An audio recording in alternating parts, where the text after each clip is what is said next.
Okay, guys. Speaking of jaw-dropping products and just an amazing group of extremely dedicated and talented individuals, we are going to now introduce one of our farm managers. And this is a group that really brings the seed to seal promise to life each and every day.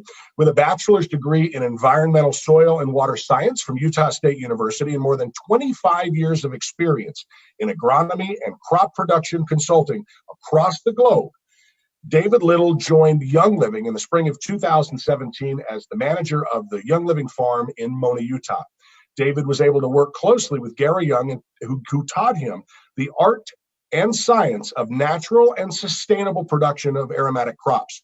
David is passionate about serving in his current role as agronomist of global farms. So let's hear from David. David, take it away.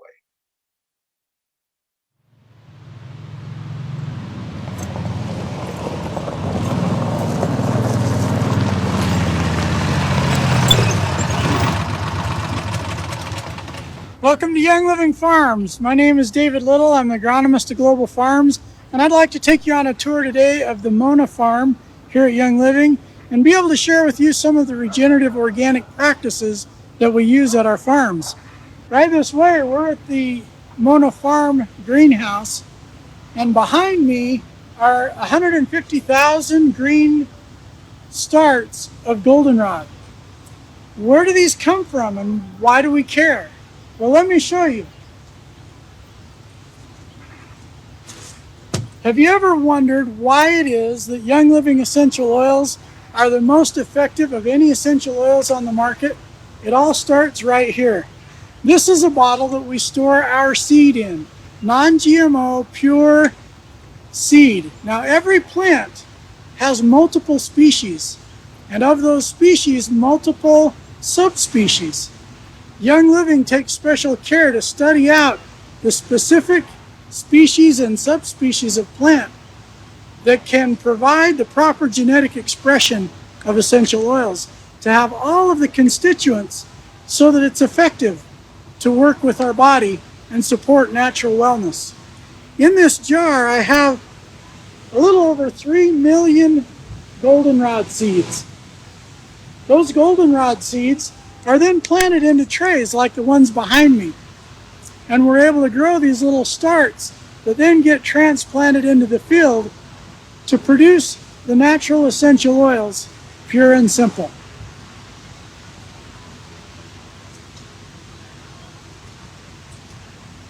Once those seeds come into our greenhouse and we study them and test them, they have to go through a rigorous testing process so that we can ensure that they're the proper genetics and can provide the proper genetic expression of essential oils. Walk with me this way into our other greenhouse.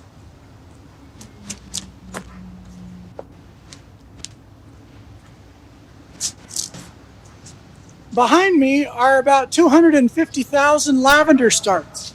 These starts will be planted to the field, and here I have some lavender seed. Again, this is hand harvested from our own fields to ensure that we have just the right genetic expression of essential oils.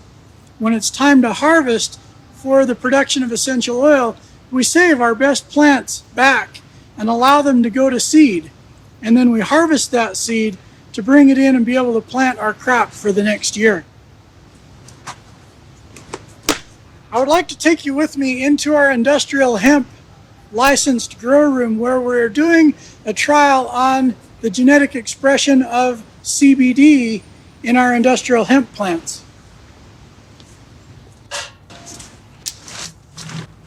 Thank you for coming with me. This is our industrial hemp grow room. And in here you can see about 40 industrial hemp plants. And right now we're just entering the bud stage. You see right here. What I want to show you is at the very top of the plant, we have a lot of buds that are just starting to form. And in about 3 weeks, these plants will be in full flower, and we'll bring in the pollinator plants to set above and pollinate all of these plants. The reason that we have them in this intensive light controlled grow room is so that we can monitor the health and production of these plants very, very carefully and be able to ensure that when we harvest seed, that is done exactly right. These 40 plants will produce about enough seed so that we can plant 50 acres of industrial hemp next year from this seed lot. Each year we can produce about 4 different lots of seed in grow rooms like this. Now I want to, as we think about the production, we've talked about seed and seed genetics and the importance of having certified pure seed to grow and how we produce that seed. Now I'd like to take you over to our blue yarrow field where we'll be able to take a look at our soil and how we care for soil health using regenerative organic practices to be able to prepare that soil to receive the seed. Let's go there now. All right, thanks for going with me to the grow room. Let's jump on the buggy and head over to the blue yarrow field.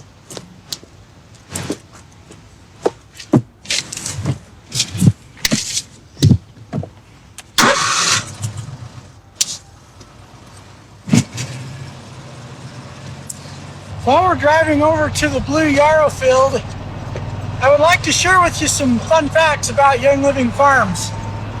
Right now, Young Living owns 9 corporate farms, and we also work together with 14 partner farms and numerous certified seed to seal suppliers that all follow our rigorous seed to seal standards. As part of the seed to seal standard, Young Living has a rigorous list of regenerative organic farming practices that we have to use at all of our farms.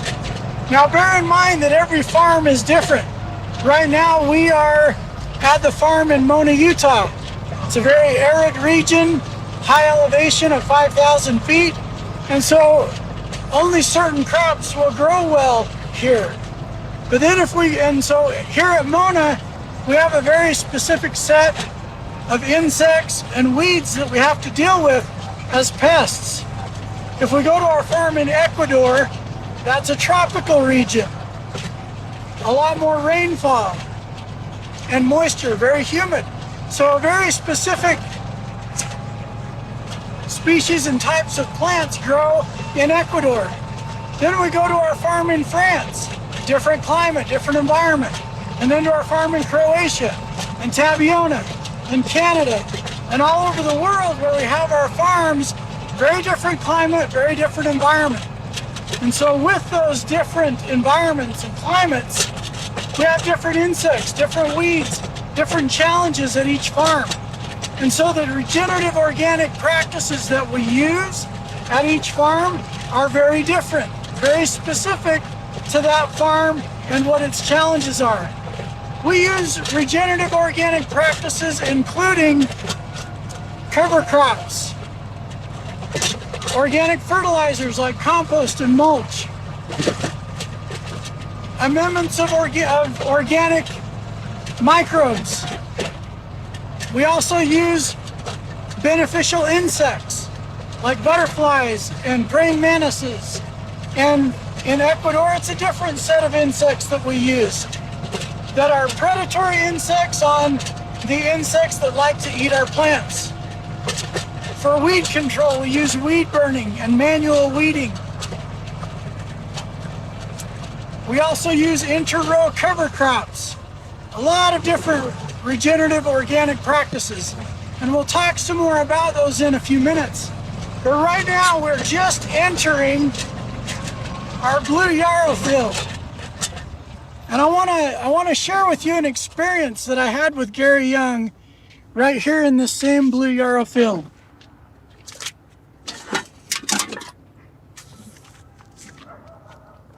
About 3 years ago, when I studied as a farm manager under Gary Young, I had the honor and privilege to be his apprentice. And he would take me through the fields and teach me about the production of aromatic plants and why we have to use regenerative organic practices in order for those plants to reach their highest potential. So we'd be walking along during our stroll through the field, and away we go. And all of a sudden I would lose Gary. And I would, next thing I knew, I would find him on his knees. And it would be right in the middle of a plant, smelling the plant, and he would study the soil around the plant. And the next thing I knew is he would dig up a plant. Now this is blue yarrow, and blue yarrow is a perennial crop, and it's a very shallow rooted crop. And I want to see what we find as we study these roots and study the soil. And Gary would pull it up, and as a farm manager, he would say, "What do you notice?" And so I ask you the same question, what do you notice? We have a lot of fine fibrous roots, which is an indication of good crop health. And we should have about as much root mass below ground as we have biomass above ground. All these fine fibrous, the smaller roots, are the feeder roots. They exude or kick out chelates and acids into the soil that release the nutrients the plant needs and brings it back into the plant. Let's see what else we can find here as we dig in the soil. One of the cool things that we'll find is all of the soil structure. Notice that the roots are woven down into the soil, and all of those clods and soil structure enable air and roots to grow down through the clods. And what we can't see are a myriad of microbiology, beneficial bacteria, amoebas, protozoa, nematodes, flatulates, all working together, and mycorrhizal fungi down in the soil. And what are they? They're the caretakers of the plant. We have a living soil with this microbiology. So how do we achieve that? How do we achieve a living soil? Well, it comes in two parts. The first part is that when we rotate our crops, we put on about 10 to 20 ton per acre of organic compost and mulch. Then we come behind that with a multi-species cover crop. 8 different species of plants, each with a specific purpose to fix nitrogen, to put organic matter back into the soil, to break up hard-packed soils with a deep rooting crop. And so each plant in that selection has its purpose. When we plow that cover crop under as a green manure, we're able to put back another 6 ton per acre of biomass, put back into the soil as a green manure. All of that organic carbon from the compost and the cover crop and the living roots in the soil provide the microbiology food and life to grow, someplace to live, something to eat. And then we also repopulate beneficial bacteria and mycorrhizal fungi, and we put those out into the field. And when we do that, they're able to break down that organic carbon and feed the plant in a form that the plant can use it, in the form of enzymes, amino acids, and proteins, instead of individual ions. And so what's great about organic farming is we're able to provide to the plant the food and nutrients that it needs in the form that it can use it in. So I want to take a minute and replant this plant. Bear with me.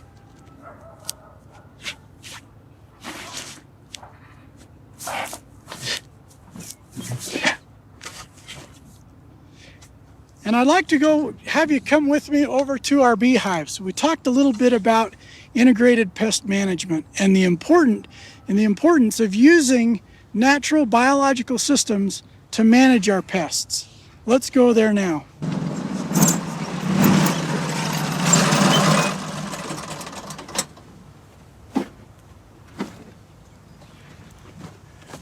All right, one of the things about integrated pest management, here we are at our beehives, and here at the farm in Mona, we actually have 3 different locations throughout the farm where we place beehives. Bees are one of the numerous beneficial insects that we use, as they are able to help us with pollinating all of our crops, and it's just a wonderful thing. The bees, without bees, our lives would end as we know it. So we love bees. And one of the things, I don't want to get too close because I'm not suited up, but each of these bees know right where to go, and they'll cover a region of up to 3 miles to bring nectar back to their hive.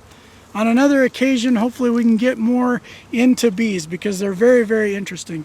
Also right here what I have, I'm gonna have you walk with me out into the blue yarrow field again. As I want to release some of these beneficial insects. In this particular cup, what I have are the larvae and eggs of praying mantises. So in one of these little egg sacs, there are between 100 and 200 praying mantises. And all we have to do is to place these praying mantis egg sacs out into the crop.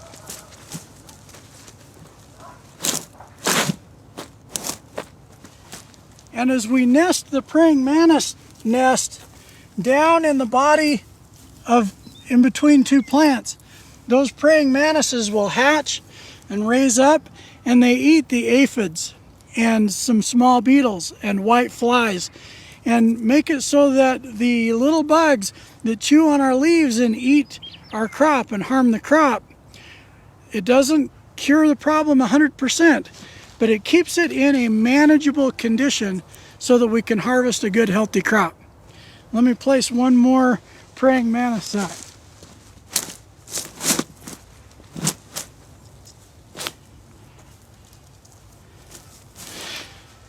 I place it down deep in the plant like that to protect it in the cold environment at night. We're still in the springtime here, and so down in the body of the plant will protect it from predators so that those praying mantises can hatch and grow up. I also have right here a number of ladybugs, you guessed it. And as those ladybugs fly away, these ladybugs also are predatory insects. And instead of eating our plants, these ladybugs that are flying away, and they'll help protect our crop right here, again, from aphids and white flies and other soft body insects that chew on the leaves of our plants. So I'm going to go ahead and release the rest of these ladybugs right out in our row.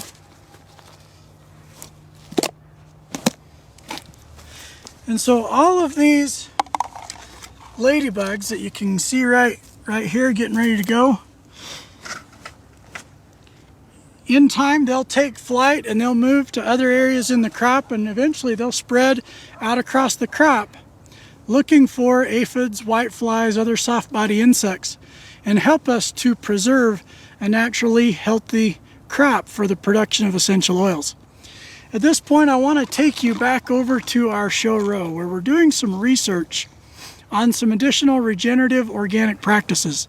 And as we head over there, we'll be able to take a look at some different cover crops, inner row cover crops, and other ways that we use livestock in regenerative organic practices. So let's head over there now. As we get ready to go over to our research row so I can show you some more regenerative organic practices, I want to run a little test. So far today we've been talking a little bit of farmer English. And so ahora quiero hablar en español. Tal vez me entienden, tal vez no me entienden. Or what if I speak in Chinese? Ni hao ma, wo jiao li dao wi, ni de dian ma hawa sedu xiao. If I speak in Chinese or English or Spanish, those languages don't understand one another.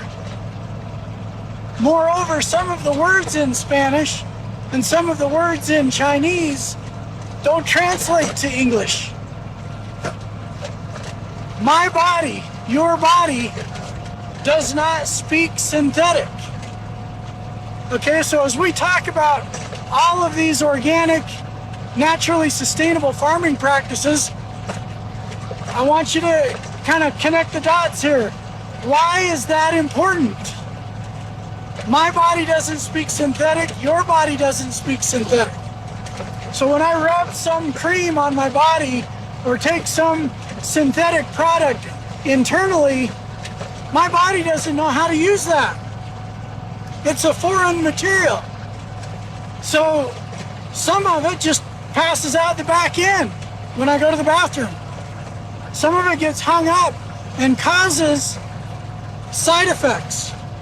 And of course, my body's pretty amazing. And so it figures out how to use some of that to my benefit. Well, the same thing with the plant. The plant is not synthetic either.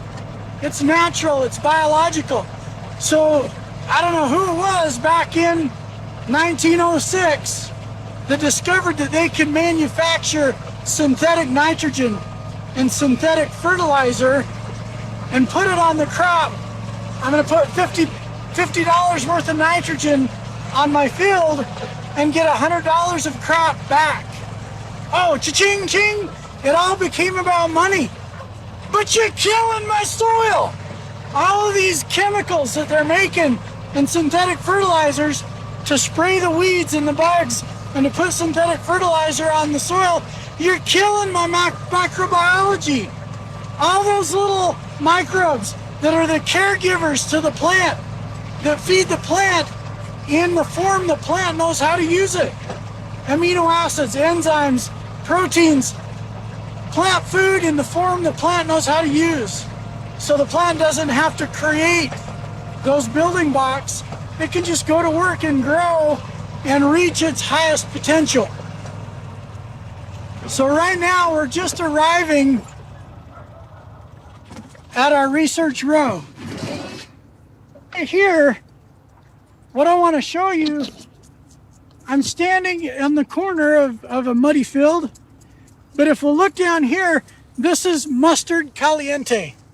So this spring we wanted to plant a cover crop that could help us to suppress weeds, to reduce disease-borne pathogens, and to be able to put organic matter back in the soil.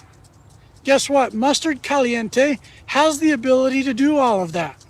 So we planted this early spring, and in about 1 month's time, this will grow up, and this mustard caliente crop will be about waist high, 2 to 3 feet tall.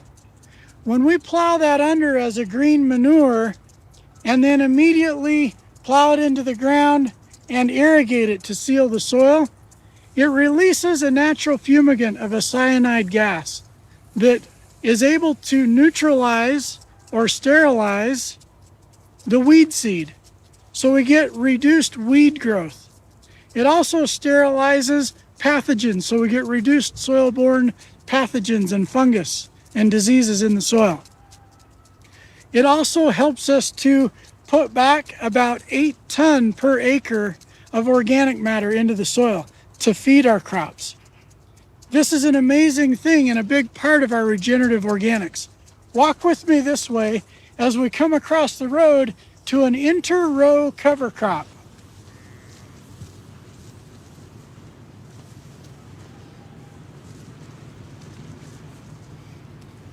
First of all, behind me you might see some sheep that are grazing on this inter-row cover crop. The sheep are used as part of our regenerative organic process, and when they eat the grass and the clover that's in our inter-row cover crop and poop it out the back end on the ground, here, walk with me for just a second. See what we notice right here. As a farmer, you might think, oh, as a general person, you might think, oh, poop. But guess what?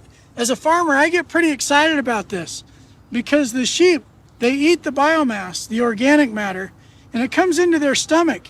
And inside their stomach, it joins with all of the microbiology, the microbes, the beneficial bacteria, the enzymes, and then they poop it out together with the organic matter, and it breaks down and feeds the plant. So these sheep are much more than just mowing the grass. They're fertilizing weed eaters. So they come through and they weed our lavender. They're not particular, they don't particularly like the lavender, so they leave it alone. And many of our aromatic plants are not favorable to the sheep as a palatable forage. And so they leave our aromatic plants alone and they eat the weeds, the inter-row cover crops, and leave the bacteria inoculated organic matter as a very powerful fertilizer in our fields. Very cool.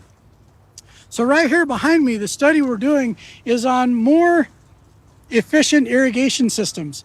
Drip irrigation on lavender with a permanent weed barrier that can keep back the weeds, enable us to grow a pure, healthy crop.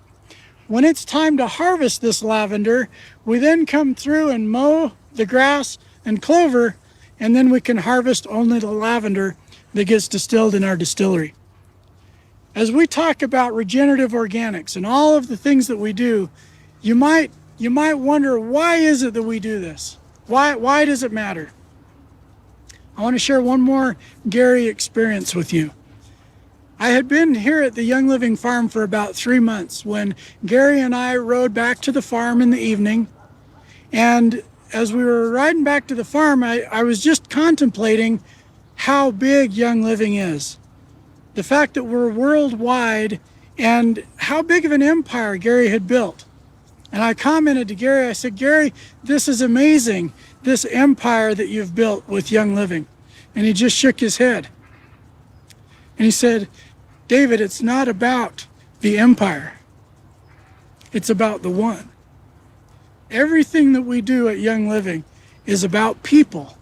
It's about creating an opportunity for one mom or one son, one daughter to be able to have more quality time together because we're able to provide them with nature's living energy essential oils. You see, at Young Living, our vision is a healthy home for each of us and a healthy world for all of us. And that was Gary's vision. And that's why we go to the lengths that we go to provide regenerative organic farming practices that can produce therapeutic grade essential oils, that can relieve a little bit of stress, that can help my natural wellness. Now, I'm not saying the essential oils are going to cure all the diseases of mankind. It's not what I'm saying. But I'm saying that I have the ability naturally to support my body's functions so that it can be as well as it can be naturally. And that's why we do what we do here at Young Living. Thank you.